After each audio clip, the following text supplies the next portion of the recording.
folks, welcome back to another Church Reset read-through. We're getting down towards the end, just 3 chapters left, and then I believe the conclusion. I should know, I wrote the book, but it's been a little while.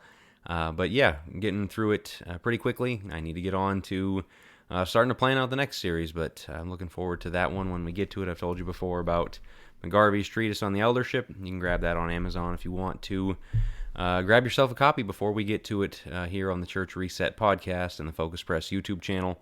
As always, if you're watching, click like. If you're catching this on Substack, you can click like there as well. Obviously, always helps. I don't know how all the algorithms work and all that, but be sure you're subscribed and click like when you see it. So we're going to go ahead and get into this week's video, this week's chapter, I should say, on Christ-likeness and the way we get there. That it's not just something that happens, obviously, but how do we make that happen? How do we cultivate that in our people? So the chapter is entitled Teaching Christ. Let's go ahead and start off with the lead-off quote there from Robert E. Coleman. Amazing as it may seem, all Jesus did to teach these men his way was to draw them close to himself. He was his own school and curriculum. When you think about that, Jesus walked with them, spent time with them, had them follow him and see what he did, and it wasn't a classroom setting, it wasn't textbooks, it wasn't things like that. Not that there's anything wrong with those, but it really is picked up in life. So let's pick up from there. I believe everybody wants to see a church model like what's been described thus far. The idea of the church having the kind of close-knit relationships needed in order to practice the one another's is one that is likely exciting to many. Having a church full of people practicing evangelism is every minister and elder's dream. Seeing the power of God at work in our efforts is something we all desire.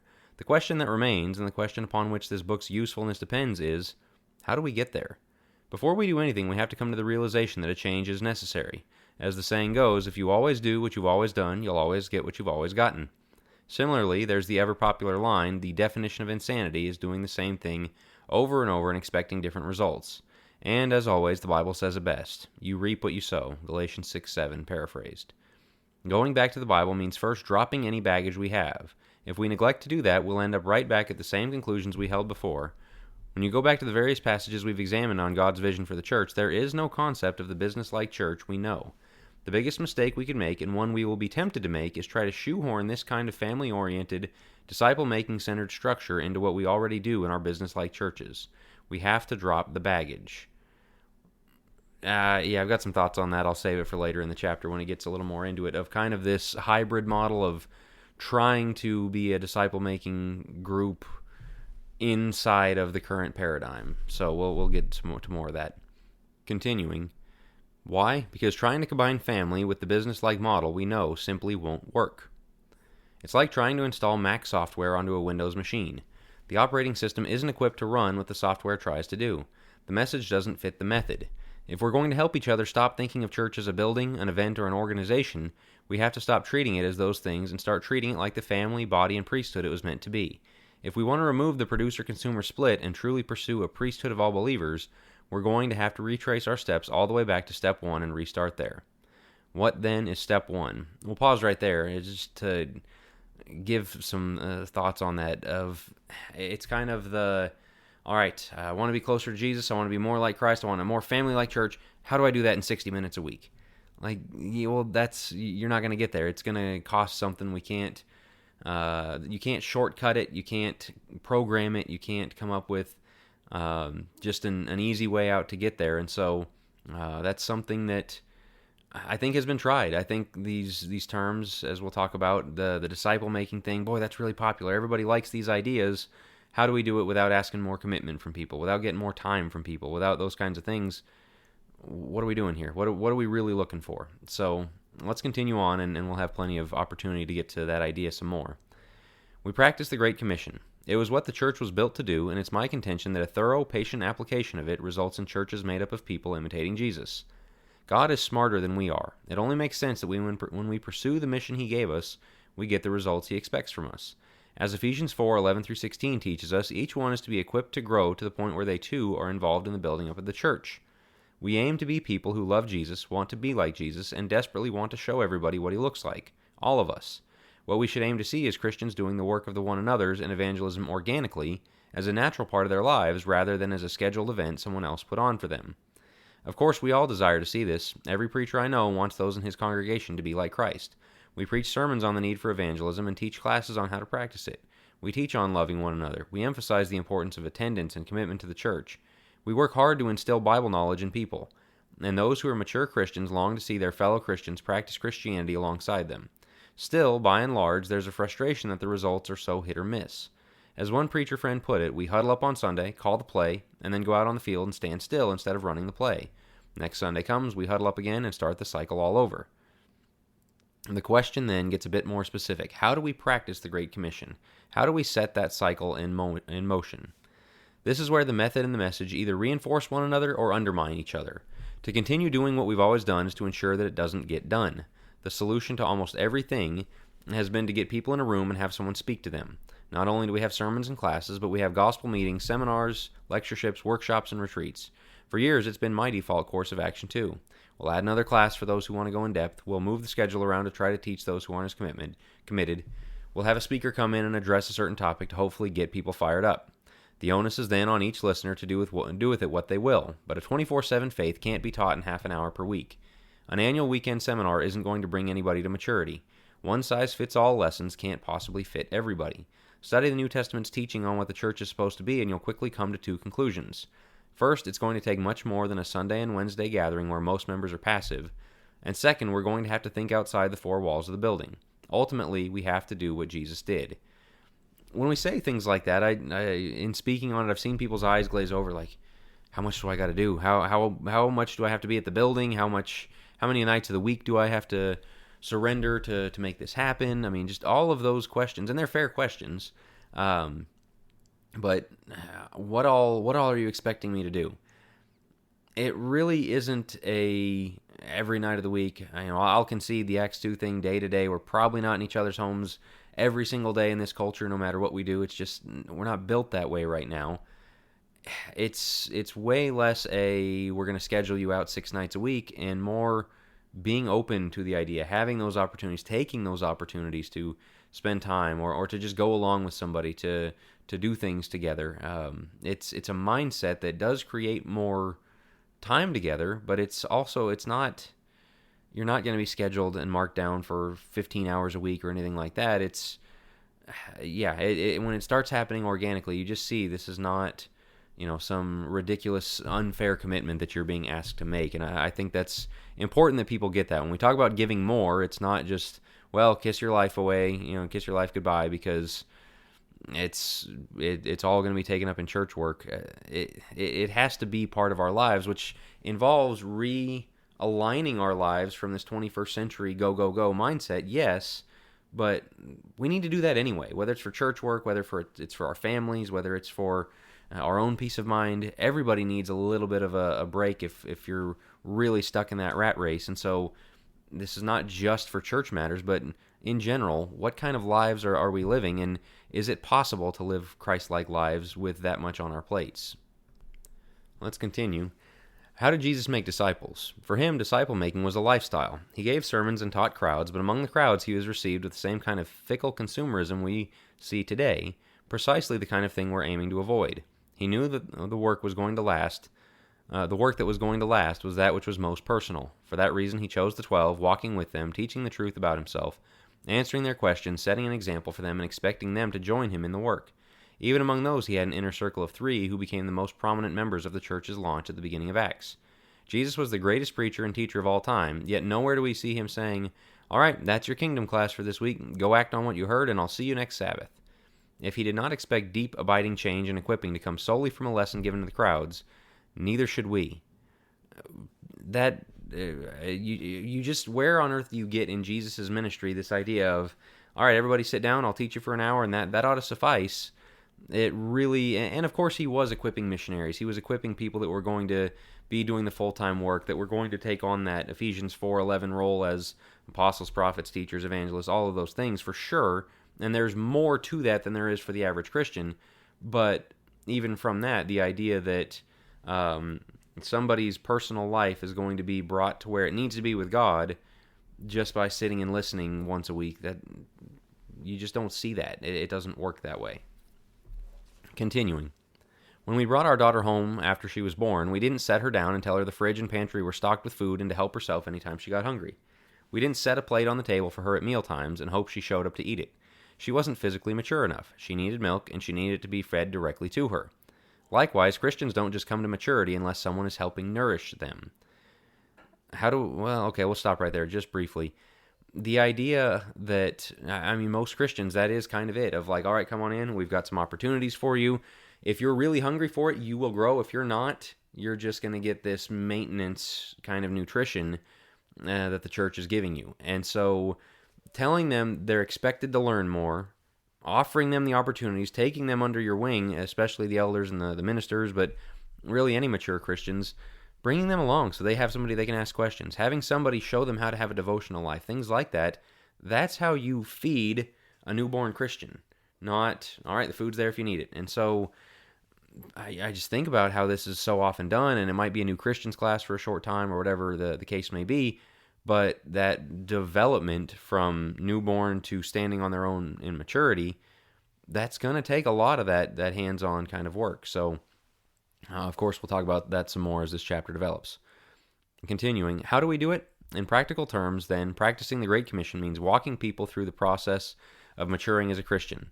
Disciples are handmade, as some have said. If you are a mature Christian, pray that God would help you choose someone or 2 or 3 someones to disciple. Tell them you want to help them grow in their walk with Christ and ask them to get together with you regularly to study and pray. Teach them what it means to live for Christ and let them know that you expect them to grow to the point of exercising their gifts to strengthen the church. As Jesus gave the limited commission and used it to teach the 70, help them find ways to live out their Christianity and be there to walk them through the questions and challenges that arise. It's in this kind of relational format where specific questions can be answered and the disciple can be helped along at their own pace. Once the disciple begins to mature, bearing fruit and showing a Christ-like people-mindedness, they must be taught to continue the cycle. The end goal is not to keep feeding them forever, but to have them turn and feed others. Keep an eye on them, be there for them, and of course pray for them, but launch them to do the work in their own right. A couple of things, a reader right after the book came out pointed out the limited commission there. I was referring to the wrong event. That was not the sending of the 70, but a time of sending out the 12. And so a little bit of a mix-up, but Jesus did send 70 out to do their work and then bring them back and speak with them. And so that idea still holds. The other side of it is the end of disciple making is not always going to be becoming a disciple maker. Not everyone's going to be a teacher. We've talked about that in a number of these episodes. For a lot of people, though, it is going to be some kind of people focused, serving others in some way, standing on their own in maturity and having their own walk with God, and then being part of the work of the church in some way. It might not be sitting down and having Bible studies. It might not be that kind of thing, but it certainly needs to be something where they are plugged into the church of the work, plugged in the work of the church and to the people around them. And so, again, that's going to take developing them from point A to point B, and then so on and so forth. Not just something that we're going to expect them to do on their own. All right, picking up from there, it says, if you're a church leader, I couldn't urge you more strongly to structure your efforts around disciple making. This is going to mean starting smaller than some might like. Since it can't be done en masse, choose faithful men, 2 Timothy 2:2, and make time to meet with them or build them up. Mature Christian women do the same for faithful women.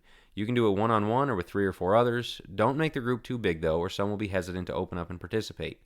If you're someone who wants to get started but don't feel ready or able to disciple someone else, that's fine. You can start by doing two things. First, pray for and be looking for a mature Christian who can take you under their wing. Ask them to meet regularly to pray and study together. Second, start imitating Jesus. Start looking for people to serve, encourage, evangelize, and love. God blesses the efforts of all who want to do His work, and the processes will grow you in thinking, seeing, and acting like Christ.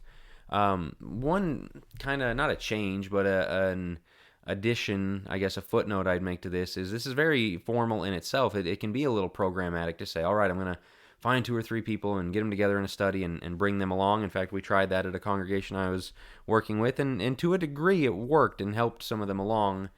Others weren't really fit for that format. It didn't really carry. And so the question is, does it always have to look like that? I think one of the ways you can make a disciple is having people in your house regularly and talking about the Bible with them. It does not have to be a formal Bible study, but just that kind of shaping people through life. And in the same way, when you look at Deuteronomy 6, how you raise children in the faith is when you rise up, when you lie down, when you're walking in the way, when you're sitting in your house, talking about God's law with them, talking about the Word with them. And with your kids, there's those opportunities, and you talk about their life, and you see what's going on, and you have those personal conversations. It's very similar. Not that people are your kids, or you should treat them condescendingly, to another adult like they are your kids, but that you just share life with them, and around the table you have the opportunities to talk about your life, about the scriptures, about the church, about the things that we do. And so it doesn't have to be necessarily as formal as what I've outlined here. Either or, there's going to be a time and a place for both of those things, and you can kind of determine who's ready for what. Some people, the more informal way is a great place to start with them, and that's a great way to bring them along. So, just I don't want it to look too programmed here, as it seems like in the text maybe. Continuing on. What do we teach? There's plenty of discipleship curriculum available, and you might find one that suits you well. Don't overthink it too much, though. Put simply, teaching people a kingdom-focused Christ-likeness comes down to helping them learn 3 things. They need to know how to walk with God, building a devoted life of prayer and study that leads to spirit-driven growth. They need to know how to love their church family, serving and contributing to the building up of the body. And they need to know how they can reach the lost through prayer, love, and truth. That's it. It's easier said or written than done, of course, and will take time. But on the other hand, it's not a complicated process. As a mature Christian who follows Christ, it can be as simple as teaching people to do what you do. This is one where I'm going to really part with where I used to be on this. In fact, I'm preaching a gospel meeting this week, and tonight's lesson is going to be on this side of it. If you look at that is very spiritualized stuff, your devotional life, your church service life, your evangelistic life. There's more to life to that, though. That it's not just those things done in the spiritual realm, but you go out into the real world where we're not Gnostic. You have a life here. You have a job. You have obligations to people around you. You have relationships and neighbors and coworkers and friends and family and things like that.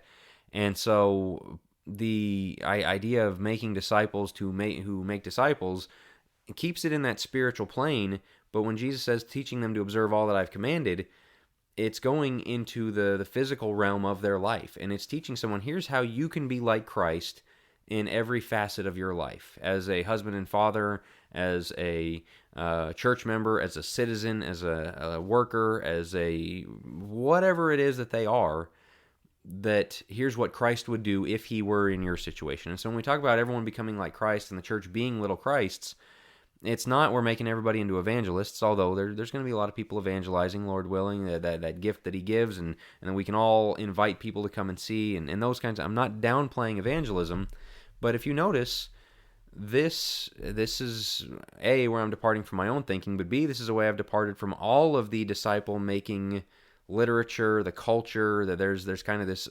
subculture within Christianity of the disciple makers. And I noticed after a while, they don't talk about nitty-gritty real-life stuff. They don't talk about marriage and kids that much. They don't, and you'll find some stuff here and there, but they don't talk about navigating this culture. They don't talk about the issues. In fact, they're very against the issues. Like, hey, stay away from the issues and just preach Christ is one of the things that you're going to hear. That's not you teach the full counsel of God, and you teach people to observe all that he commanded. That wasn't just during his years on earth. I mean, we're teaching people to think the way God thinks, and the Old Testament factors into that as well. You have the Proverbs that teach about very practical ways of living life, and it's when you get into those that's where controversy starts. That's where people will feel their toes stepped on or whatever. That's where Christ-likeness sets in. That's where we get challenged, whether we're worshiping him or we're worshiping the gods of the age that turn us into all kinds of other things. And so with this one, again, that is just, those things are right, but those are the spiritual, like in the church, in your prayer closet parts of your life, not what you do Monday through Saturday necessarily. I mean, evangelism, is outside the church building or whatever, but as far as you're not doing this all the time. So what do you do with the rest of your life? That's where the teaching of the church really equips people to be Christ-like. Carrying on, I shared the story earlier in the book about sitting at a ministry conference and needing a mentor instead of a lecturer. The same is true for each member in the pews. As I sat and learned and longed to be able to ask questions and share my specific struggles, that's what the Sunday listener needs too. We can tell them to read the Bible and pray, and we can even have classes to teach them how to do so, but they need someone to model it for them and answer their questions. We can push, prod, and beg people to evangelize, but what they really need is someone to help them feel equipped to do so. We can have someone in for a week to teach on marriage development, better parenting, or financial wisdom, and those things can help, but what Christians need more than anything is someone to walk them and guide them through these challenges. Anyone who has had the blessing of having a mature Christian in their life to help guide and counsel them through life's challenges knows what a blessing this can be. A speaker can give all kinds of good information, but there's no substitute for someone who knows you well and has godly advice, exhortation, and even correction. It's a beautiful human relationship, and it's the kind of relationship the church was built to produce. The world of education teaches us the same lesson. It makes a great difference to the student to have involvement from a parent or a tutor who pushes them toward achievement and helps them along the way by explaining the concepts and takes the time to answer their questions. While they learn from the classroom and can read the textbook for themselves, it's a huge boost to their learning to have someone walk with them at their own pace. Disciples need that same kind of care. There have been studies done. There's literature out there about kids in school, the ones that have parents who follow up on the homework, who read with them, who keep it going outside of the classroom, are the ones that thrive. Like the statistics of success and higher grades and achievement and scholarships and all that are through the roof when there's involvement from somebody who cares about them and wants to see them develop outside of the classroom. If it's just, all right, go to class, learn while you're there, and then whatever else, they don't go very far. Well, why do we think Christians would do much different? The other thing about it is, when you bring people to maturity, that doesn't mean they're going to outgrow the need for spiritual mentors, for elders, for teachers. Not everyone's going to grow into an elder. Not everyone's going to grow into a teacher. You're going to have that where they're going to be looking up toward those in the church throughout their lives to some degree. That's okay. They need to have that relationship in place to know who they can look to and where they can find answers. All right, continuing. A full departure.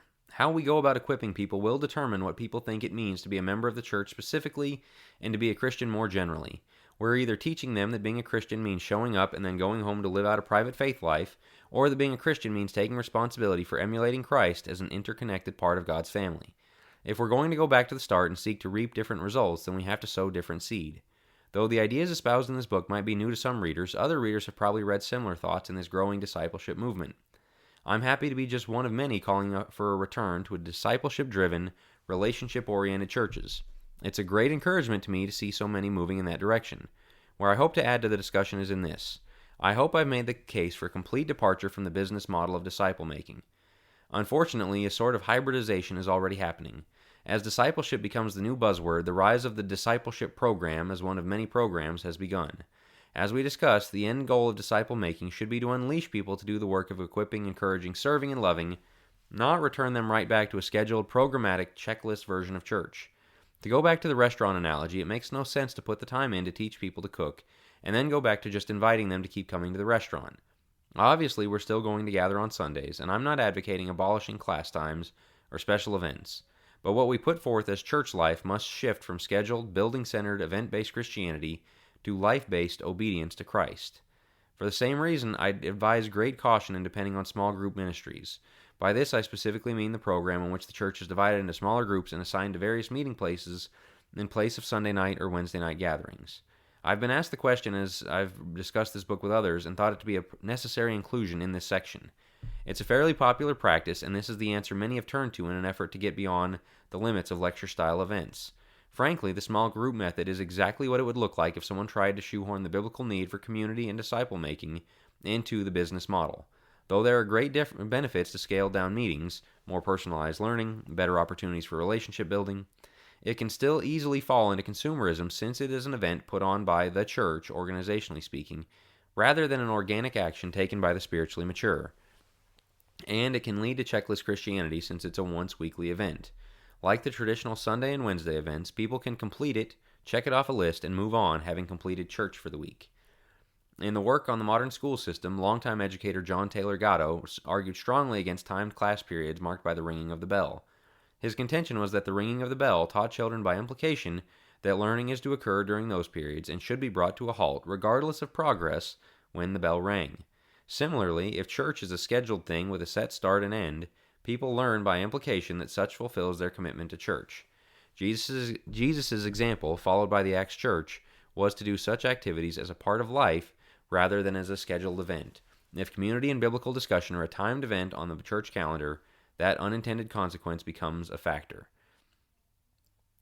Once again, we should frame everything by the original goal of equipping people to imitate Christ and build each other up. If we were starting from scratch, would that be the solution we would devise, to bring people into smaller meetings, have them participate in some discussion, and go home to live out their week? Much like the Sunday and Wednesday events, that doesn't mean we need to get rid of such groups. We just have to make sure that if we're doing them, that they become a launching point for greater connection and responsibility, rather than an end in themselves. All right, we'll stop right there before concluding. The idea of the full departure, the idea of getting out of ways we've done this, it does bother me when you'll see that, again, the discipleship buzzword, and you just see everyone, make disciples. I want to be a disciple. This, that, and the other thing. Like, if that just looks like having Bible class, like Sunday morning, like you've always done, we're just, again, playing the buzzword game. This needs to be a change in how we do things when it comes to making disciples. And so, a full departure. I'm not talking about getting rid of our building. I'm not talking about you can't have Sunday morning class, or even if you have small groups that you've got to cancel them or whatever.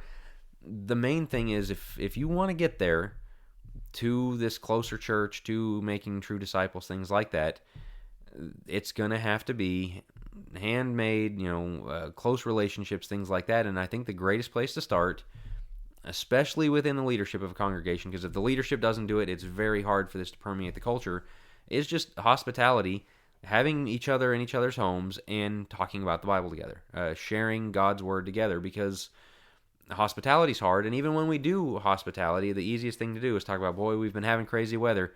You see that game last night? Boy, what's going on in your life? How's work? Like things like that, which are good.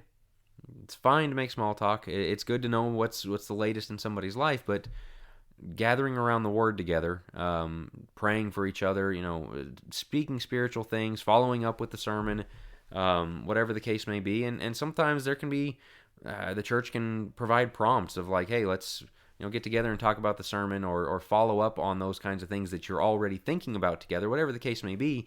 But if this is not something that we're practicing on our own, or because we want to, because it's like what we do as people, especially as church leaders, it's going to stick to the building. It's going to stick to the programmed version. It's going to stick to the streamlined, all right, let's check the box and say we did it kind of thing. When you're sharing, real life thing across the kitchen table with people, whatever the case may be, and just saying, I want to get to know you better. I want to talk about the Word with you. I want to, help you in your walk. Then that's the kind of full departure I'm talking about, of where are we expecting the growth to come from? Well, that's the best bang for your buck. That's where we need to be putting our efforts, our time, things like that. So what it looks like is going to be different in every congregation. I was a little younger when I wrote this. The idealism was certainly there a little bit more. This is a more difficult thing, a slower thing than sometimes you think, but it's also a thing that if you commit to and you put in the time, you start to see change, you start to see growth, things like that. So,